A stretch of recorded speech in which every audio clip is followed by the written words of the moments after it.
Pissing our pants yet?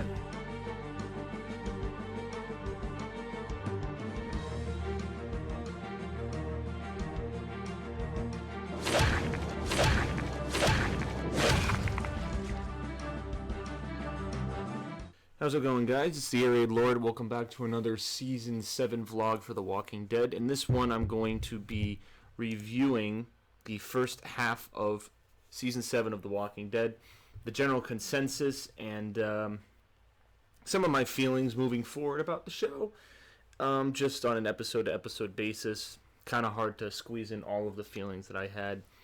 I usually just do a mini review at the end of my reaction videos, and I felt that this was an opportunity to give you guys more of a overall review of this first half. So this was really the establishing of different worlds and different sections of The Walking Dead. This is more Game of Thrones-esque as this show has ever gotten. And what I mean by that is that we are dividing different parts of the show into different communities. We have now 4 main hubs that are actual structures that have a lot of people housed, contributing for that one particular area. Obviously, we've got Alexandria with our group that we've been following since the first season. We've also got the Hilltop, which we were introduced to last season. We've also got the Sanctuary, which is the name of the Savior's home base where Negan lives. And then we've got the Kingdom, which we were also introduced to this half. So we were introduced to 2 entirely new locations this half. The Kingdom and the Sanctuary. And I have to say, a lot of people were talking about, I think one thing for this show, they were talking about the pacing of how the first half has gone. And I think to myself that time obviously has to be dedicated to the show in order to give it the feel that it needs. I think that I don't prefer the bottle episode formula. A lot of people have said, oh, we don't like the fact that it's one episode that focuses on one community only, and it kind of drags out plot lines. It kind of throws in filler content so that it's one whole episode at one location. And this occurred with a good number of the episodes this season. Episode 2 was only the Kingdom. We only saw Carol and Morgan and Ezekiel. Episode 3 was only the Sanctuary, only Negan and mainly Daryl being held captive. Episode 4 was only Alexandria, but obviously a big part of the Sanctuary crew actually went to Alexandria. Episode 5 was only the Hilltop. We only got to see Maggie and Sasha, and then a little bit of Carl and Enid thrown in there. Episode 6 was only Tara and Heath, Tara encountering a new community in the Oceanside.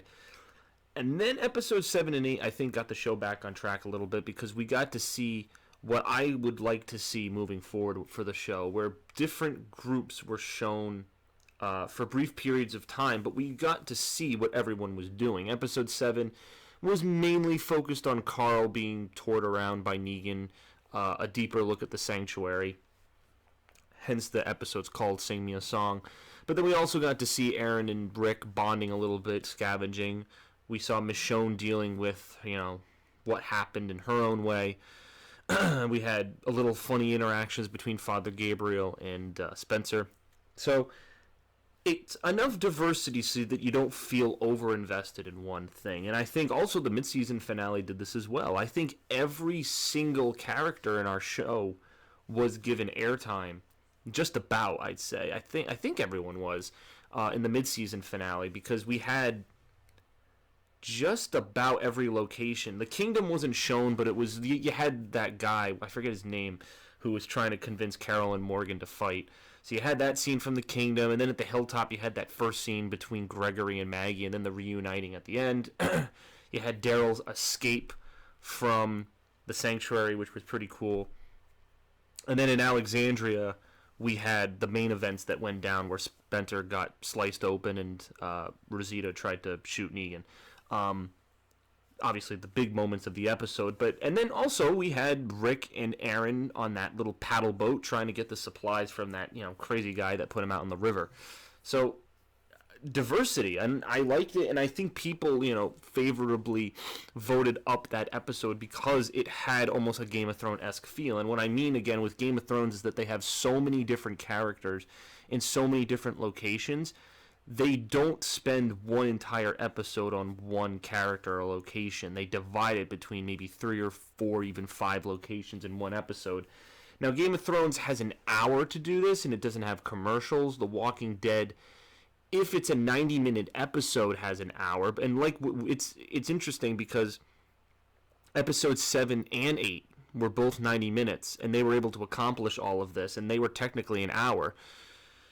So it almost makes me feel, does the show need more 90-minute episodes to satisfy the content that it needs to flush out a full episode? Now, the season premiere was not 90 minutes, and I thought it did a fine job at establishing Rick being broken and obviously the deaths of 2 major characters. But this half season, this is the most 90-minute episodes we've ever received from the show. Now, with that being said, I think that it was certainly warranted. Because we have so many different communities, like I said, I think it's important that they all get equal time.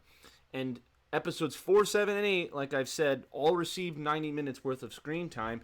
Interestingly, those episodes received more positive feedback than let's say some of the other episodes that we've seen this season. So I'm talking episodes 5 and 6, even episode 3 to an extent. I mean, episode 3 had some of Negan's funny dialogue.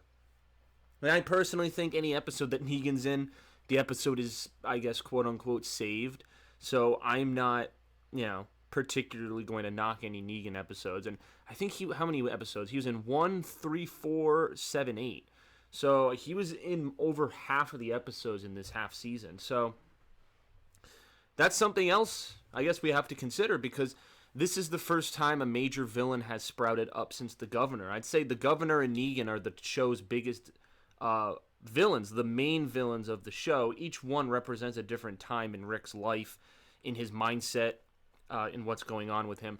And they're both very different villains too. So for this to happen to us, for the audience to be receiving this new villain who is confident the world is his stage, he has an entire army at his disposal, he subjugates anything and everything he wishes, and he kind of just has fun. I think the fact that he's settled and the fact that he is comfortable in his position as this kind of this king, tyrant, whatever you want to call him, I think that's why he's able to be so flimsical and carefree, just about anything, and just kind of live how he wants to live with his 6, 7 wives, ironing people's faces, and to an extent, he has the rules of we're the saviors. He does say that he's providing security for communities to take care of walker threats, but they have to pay up to them as a result.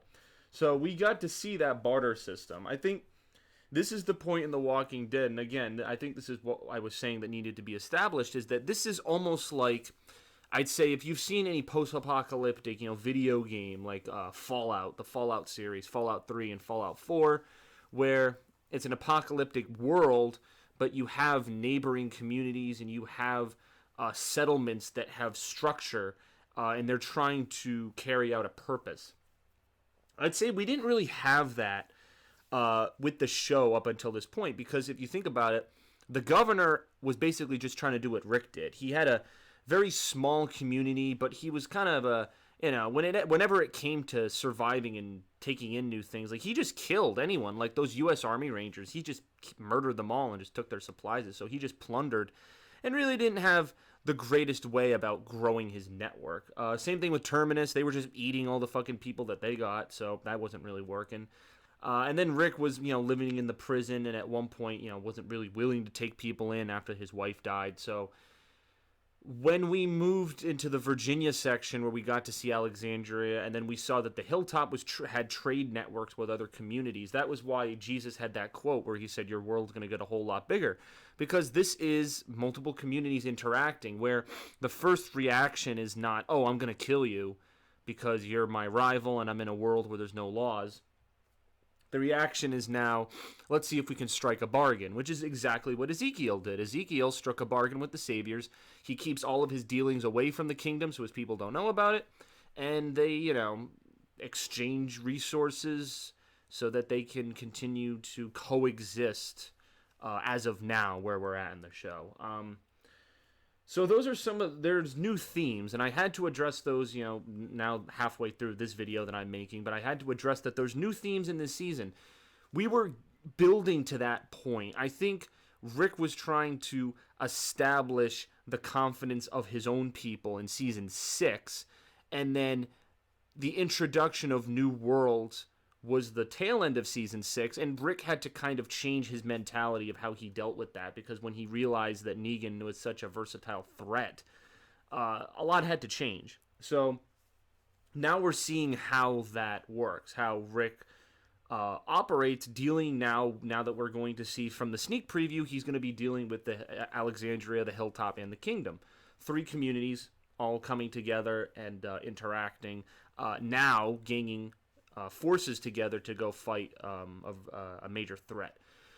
So I think it properly showed these themes of civilization, communities actually, starting sustain. This is what I think Deanna talked about. We even got this sneak preview almost back in season 5 when Deanna had that quote, "This is the start of sustainability," and I think that she was definitely right, because the show is moving towards a sustainable world where communities can live and interact, and where the threat of walkers is no longer this big threat. Sure, if you go out on supply runs, sure, there's going to be a threat, kind of like what we saw in episode 6 with those sand walkers. But as a whole, because of the groups and the numbers of people, there's this ability for everyone to kind of fortify themselves, whether it's with walls or other skills that they have, people coming together, and I like that. So with 3 90-minute episodes and some of the bottle episodes, how was the season? How would I have compared it to some of the other seasons? It's hard to say, because it had an amazing premiere, and then the tail to end episodes were awesome. There were some individual good moments. I do admit there were some moments where the episode lagged a bit, and that's why people had complaints. But again, like I said, I understand why they did it. I'm trying to think. But the thing is, though, people have to remember, even season 6, the first half, we're talking episodes 1 to 8, that whole half season was dealing with this ginormous walker herd. And there were some slow episodes, if you guys remember. I think episodes 5 and episode 7, even episode 6 to an extent, because we were just being introduced to Dwight and the threat. That was the first episode the Saviors were ever in, even though we didn't know that that's who they were. That was technically a bottle episode, because we only had Daryl, and then Abraham and Sasha had their own scenes together, but we had Daryl interacting with new characters.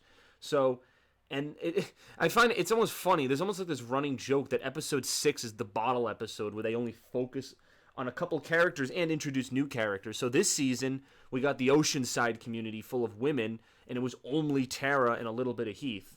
And a lot of people, weren't happy about that, to be honest. And it was funny because The Walking Dead it was funny. I noticed on their Facebook page they were spoiling certain things from next week's episode, which at that time was episode 7.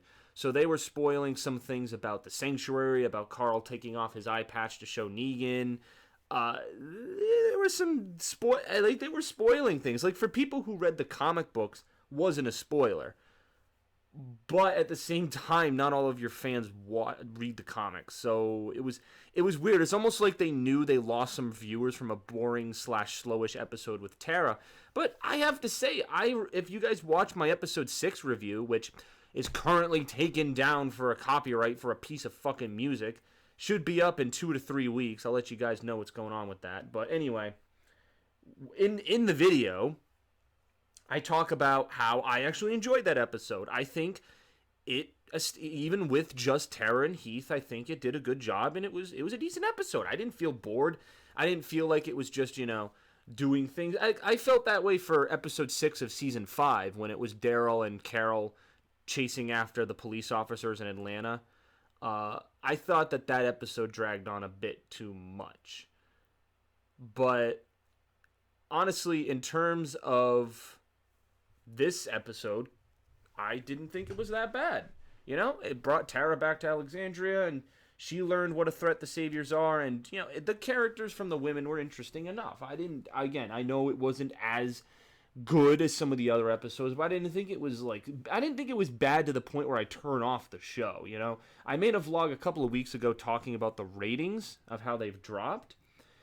And I touched upon, you know, I'm not going to go over all of it, but I touched upon the fact that there were bottle episodes that were slower. We also lost 2 popular characters, Glenn and Abraham.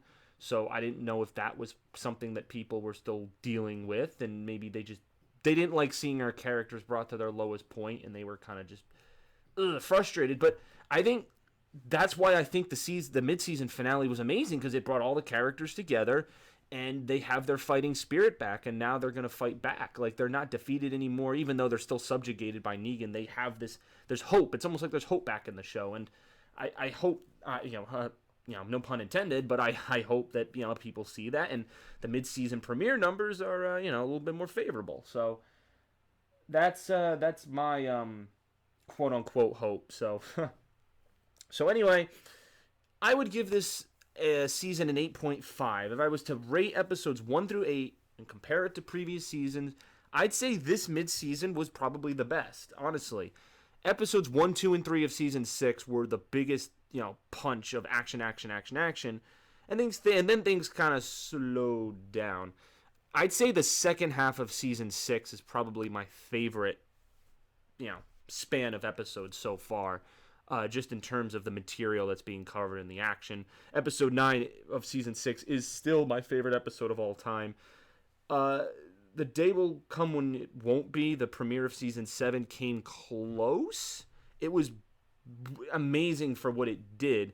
I know it had the leftover baggage of the fucking cliffhanger we had to put up with, but I think for what it had to go with, it was definitely the best episode that it could run with. But still, one of my favorite, if not my favorite, first halves of a season. 8.5 rating overall, and that's my review for you guys. Right now I'm filming this on the 21st of December, so a couple days till Christmas. So happy holidays to you guys. I'm not sure what content I'll have out, but there might be some changes in terms of what I'll be doing around that time, and I might make like a channel update kind of thing, and I'll upload it like the night before I leave, just to give you guys some outlook, because I am going on a little bit of a vacation, so I won't be around for the channel, but I'll explain that in an update. So comment, let me know what you thought, and I guess I'll see you guys for another video. So this is the Airy Lord, and as always, comment, rate, and subscribe, and I'll see you guys later.